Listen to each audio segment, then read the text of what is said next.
هلو انا بوسي طه هعمل معاكم النهارده احلى واسهل كيك رواني ممكن تعملوه في حياتكم، وهقول لكم كل الاسرار ان هو يطلع معاكم هش وخطير بالشكل اللي انتوا شايفينه ده.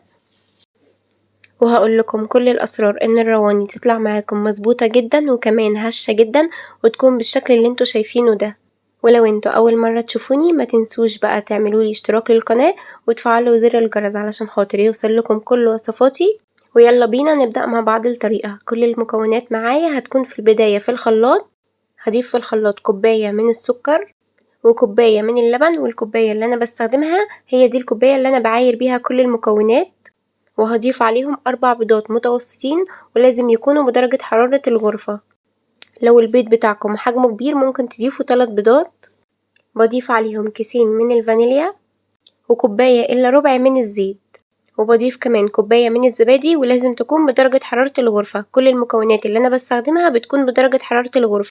وبضيف معلقة كبيرة من الخل. بضرب بقى كل المكونات دي مع بعض وبتطلع معايا بالشكل اللي انتوا شايفينه ده. بضربها كويس جدا كده مع بعض في الخلاط لحد ما السكر يدوب معايا كويس جدا وكل المكونات تمتزج مع بعضها.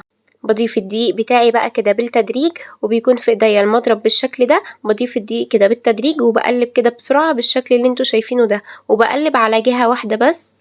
يعني لو انتوا هتقلبوا على اليمة اليمين قلبوا دايما على اليمة اليمين، ما تقلبوش على الشمال. ده بيكون سر من اسرار نجاح الكيك معاكم.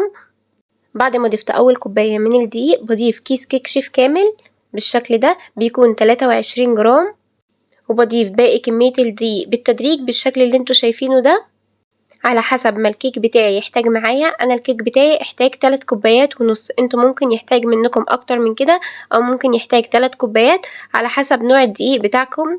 لازم القوام معاكم يكون تقيل بالشكل اللي انتوا شايفينه ده علشان خاطر الكيكه ما تعجنش منكم، هو ده القوام المظبوط.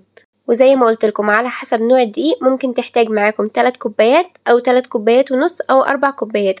انا احتاجت معايا 3 كوبايات ونص. في صينية بقى بكون دهناها سمنة كده كويس جدا. بضيف الخليط بتاعي بالشكل ده وبكون مسخنة الفرن بتاعي قبلها ب10 دقايق. بدخل الكيك على درجة حرارة متوسطة، درجة حرارة 180 لمدة 40 دقيقة.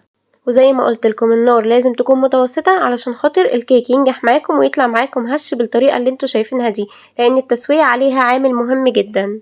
في الوقت اللي بيكون الكيكة فيه في الفرن بعمل الشربات بتاعها، بيكون عبارة عن كوباية من السكر وكوباية من المية وعصرة من الليمونة. بحطهم على البوتاجاز بالظبط لمدة 5 دقايق أول غلوة وبقفل عليهم على طول.